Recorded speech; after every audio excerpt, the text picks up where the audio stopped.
Hello, I'm Darren the Magic Ghostbuster. If you enjoyed today's video, please like, subscribe and check out all my Ghostbusters themed magic videos. In this video, I'm doing a playthrough of the classic Activision Ghostbusters game on the Master System.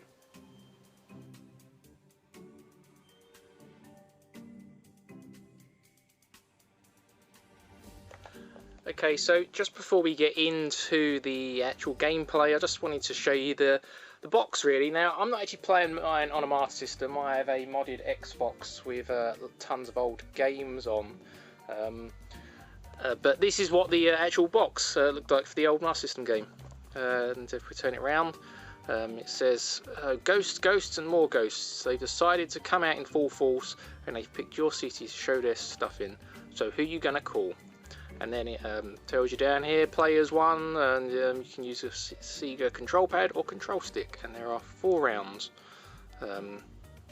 it says. So yeah, not a lot to say there, and unfortunately I don't have the manual for this, but this, kids, is what we used to play games on before downloads. Makes me feel old. And then one other thing I want to show you, because the first version of this I played was actually on the MSX. This is what the MSX one looked like, and I don't know how well you'll see the imagery, but it's just to compare what the graphics kind of looked like. See, this is older, and even before cartridges, we had games on cassettes. You'd put a little loading code in, and then wait what felt like forever before you could play your game. And I do have a little manual for this one, so yeah, I thought it'd just be nice to show you those. Anyway, let's get on with the actual game. That sound brings back memories. So this is the title screen. You'll see a ball that will start dancing along the screen in a second. Here it comes. It's gonna bring up the lyrics in a second, once the lyrics will kick in. Obviously this is old, so you're not actually going to hear the lyrics.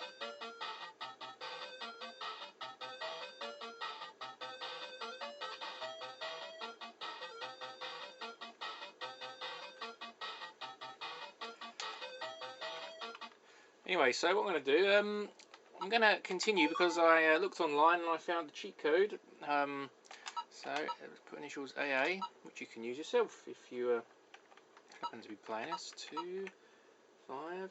I actually read an article quite a while back now about how genius this system was for saving your game, because obviously back then you didn't have the hard drives or anything in the or any hard drive to save your data on, at least, or memory cards, that sort of thing. So I had this like a count system, and yeah, one of these things I think we took for granted, but yeah, it's made it sound really clever. So there we have quite a lot of money now to start the game. So 4 cars to choose from. You have the slow, the normal, the fastest and the fast, and they all have different capacities. So I'm going to go with this one because it's fast and has 11 items. And now we pick our equipment. So you have the PKE energy detector, marshmallow sensor. We'll take an image intensifier, and we're going to go with the super PKE, the super marshmallow. That's for later on when the Marshmallow Man starts attacking. And for that we'll need ghost bait. There's 2 types of trap. We're going to go with the high capacity trap, and we'll go with the laser confinement system, which is basically a portable containment unit, so you don't have to keep going back to HQ. The super beam basically makes your beam last longer. The ghost paralysis system slows down the ghosts as you're fighting them. Turbocharger makes your car go faster. Then we have the super vacuum, and you will have noticed there was a normal vacuum up there. And then last thing is defensive wall, which is quite pointless, but I will show you what it does. But anyway, let's start. So this is it basically. We move the logo along, and then we get to drive the Ecto. So this is the Master System version, obviously, and this is a lot more detailed than the earlier versions. So let's just drop the trap.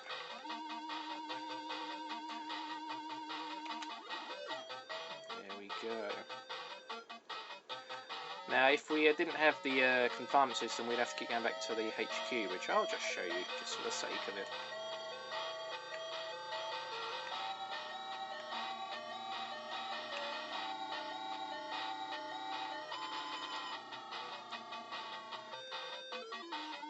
There you go, Ghostbusters HQ. And then we just have to wait for buildings to start flashing, so there's one. So like I said, the first version I played of this was on the MSX, Toshiba MSX, and with the driving part, there was no other cars on the road, no roadworks to avoid, and it was very basic.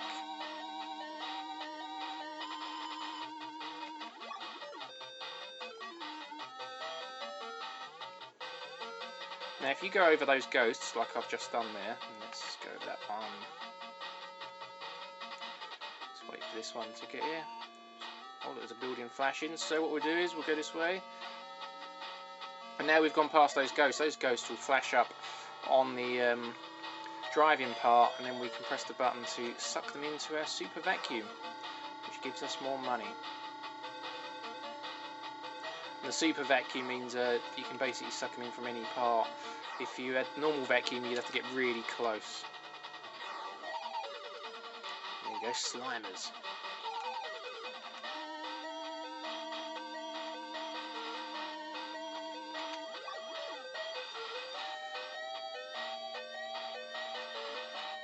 On that side, although we're not there yet.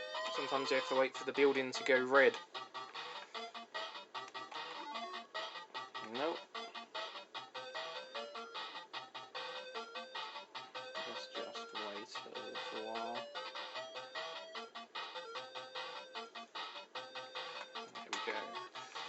There we go, we have the ghosts now.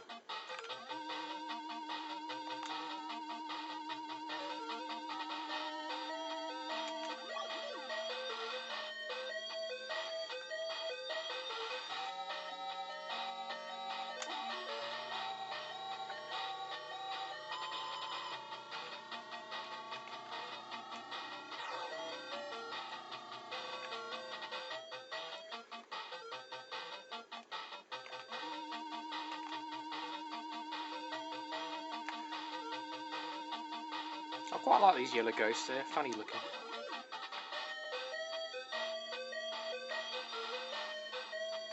So the defensive wall is a thing where you basically put a wall there, and that stops the gatekeeper or keymaster.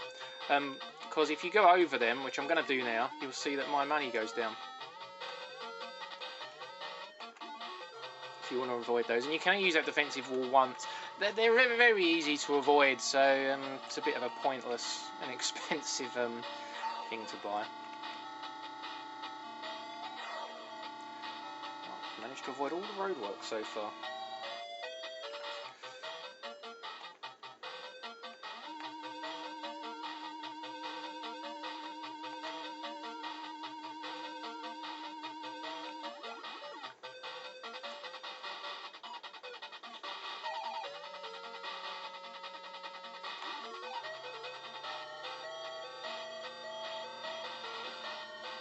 So just a little information about the game. The game was made by a guy called David Crane and produced by Brad Freger, which is information I've got off Wikipedia.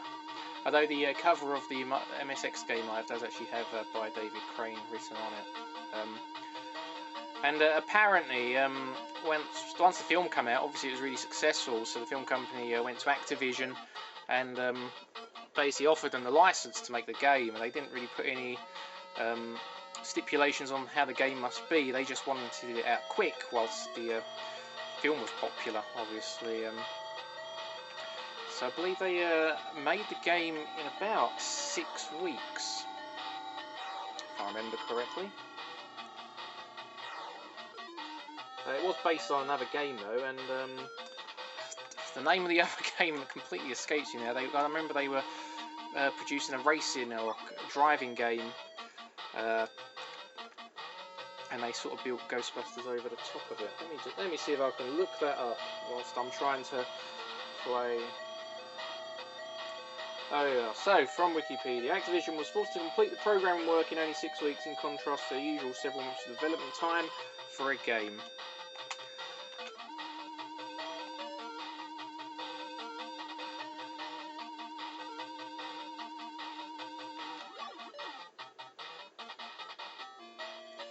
Activision had, at the time, a rough concept for a driving maze game to be called Car Wars, and it was decided to build a Ghostbusters game from it. The effort paid off, as both the movie and the game, I've completely lost where I am, and the game provided to be a huge success. I mean, I have very good memories playing this game. Like I said earlier, I played this on the MSX first. Quite a few years really, until I got a Master System, and it was like probably the first remaster, if you can call it a remaster, I ever played, because it was basically like the MSX version on steroids.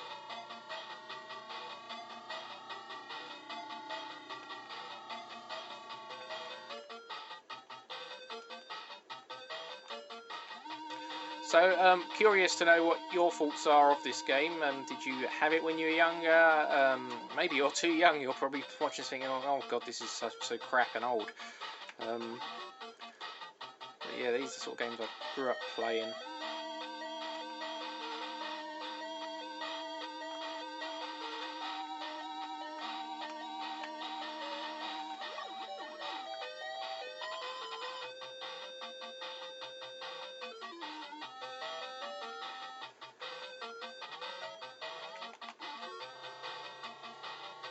And just in case you wondered what sort of reception it got from the critics, so according to Wikipedia, it has a list of some of the top magazines at the time. So Crash gave it 60%, CVG gave it 33 out of 40.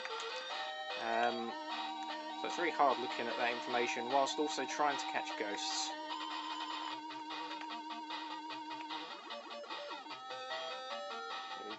Sinclair User gave it 7 out of 10, Your Sinclair gave it 8 out of 10, Home Computing Weekly gave it 5 stars, ZX Computing gave it 6 out of 10, and Sinclair Programs gave it 40%. So you can see it had rather mixed reviews. Some, I'd say 40% is quite low, whereas 5 stars, 8 out of 10 are great reviews, or ratings.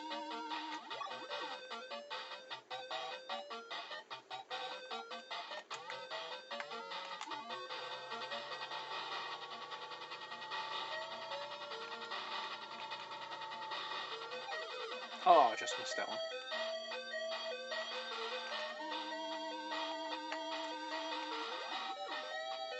So you can see City's peaky energy is on yellow now, so...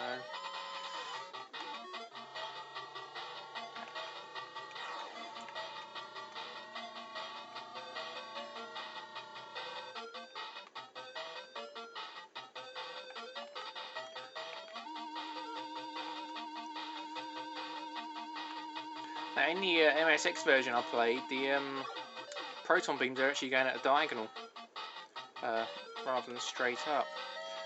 Let's go back to the HQ just for the sake of it.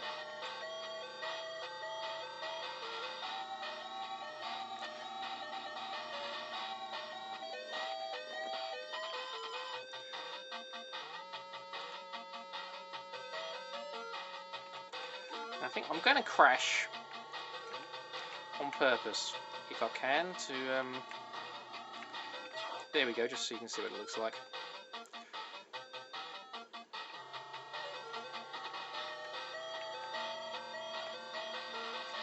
Now I assume that takes money off my bank balance. I've never actually checked. I've not been keeping track of how much money I have.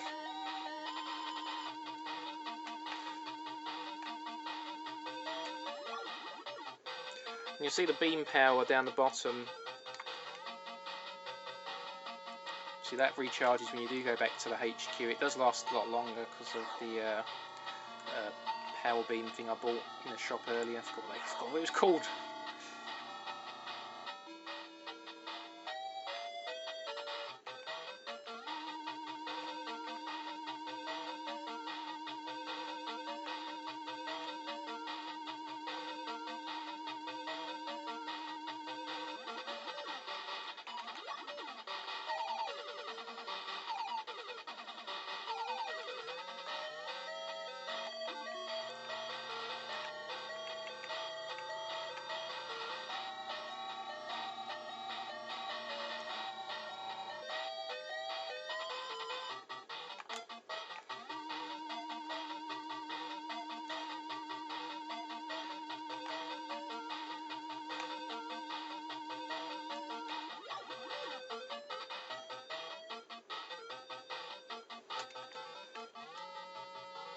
Now you'll see one of the buildings has gone white, and that means that Stay Puft is going to attack very shortly. So what you do is you I can't remember what button it is, hopefully I'll get the right button. The 4 ghosts will sort of form into Stay Puft, and you lay the bait to lure those ghosts away. If you don't do that in time, Stay Puft crushes the building. Just like that, see. Now what I will do is I'm going to let Stay Puft destroy one building, just so you can see what the animation looks like.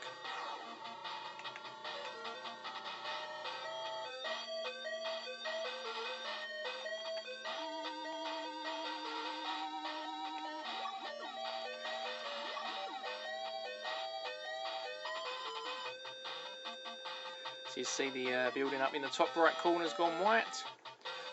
So, and there we go, so they've Stay Puft has trampled that building.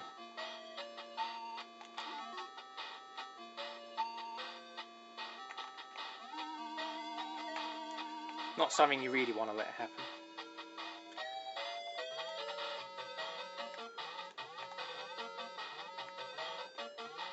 So there's another one gone white.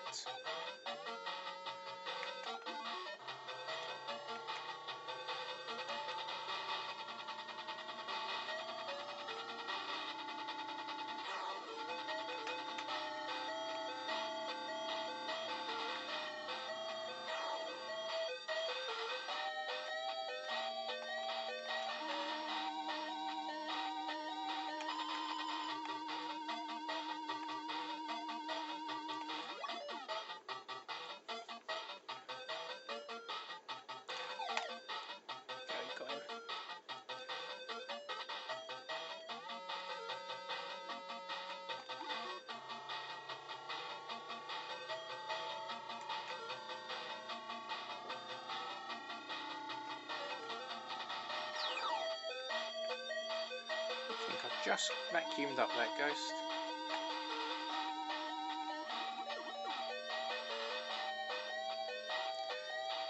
And just in case you're wondering, you cannot access that. Oh, I'm not sure what I've done. I have no idea what I did there. I think I laid the bait too early.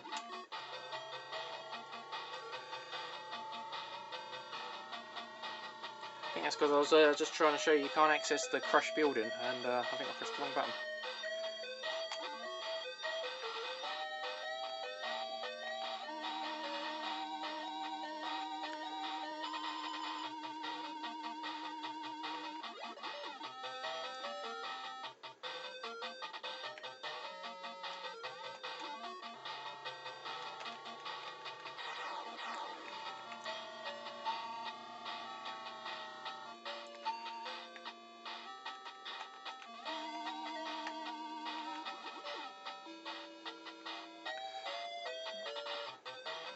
Okay, so I can't move now, which means that we're going to float over to Zor, as they called the building Zor. Now we have to escape, get past the Marshmallow Man. So the easiest way to do this on this version is to just go in sideways. Now I'm going to let Stay Puft kick one of these, because you have to get 2 past. So what happens is he just kicks them out of the way like that. Now watch me mess the last one up. Now, in the MSX version, what would happen is at that point, the animation would just go to the top of the building and show the Ghostbusters crossing the streams. So this whole part was not on the earlier versions.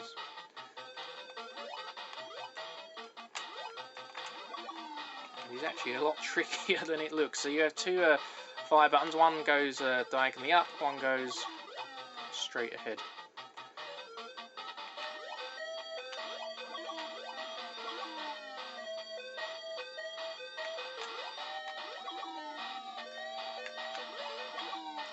It isn't so bad at the moment. It's when you start getting the ghosts that start throwing dishes at you.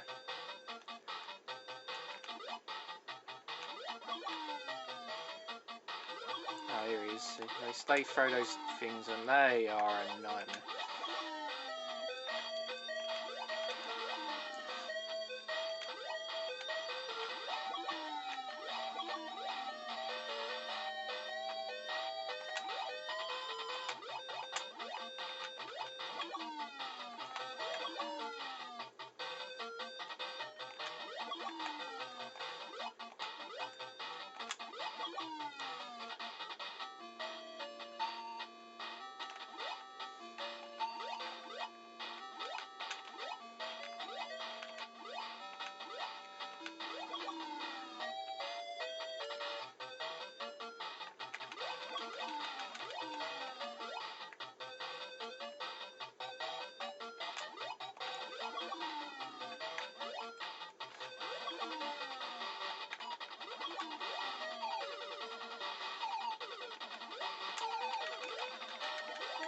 Oh, thought I was going to die then.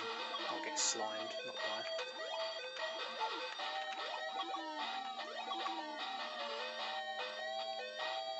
Now you only have to get one of the guys to the top, luckily.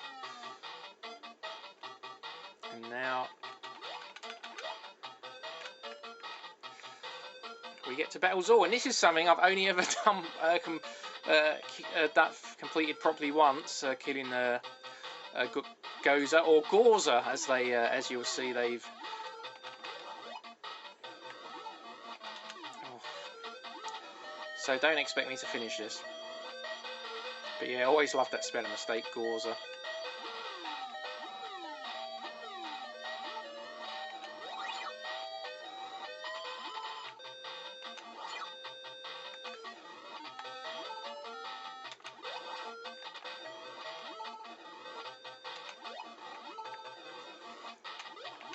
Oh.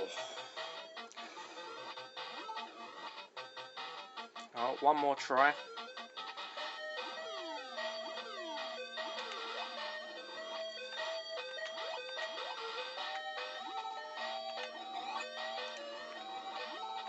Oh, it's such a lot to keep your eye on, the fireballs and the lightning, so I didn't kill Gorza, but you get this cool being so good try. The ghosts in the city have successfully been destroyed. You were able to earn enough money to prepare for the battle with Gorza. However, in the Zor, your way was blocked and it was impossible for you to meet him in combat. In spite of your strenuous effort, you were unsuccessful in your attempt to rescue the city. When challenging again, you can start the game with the money accumulated during this mission. And there is my account number. So, that is the classic Activision game on the Master System. I hope you enjoyed. Let me know what you think. Did you ever play this game? What were your thoughts on this game? And I'll see you in the next video. Until then, keep on busting.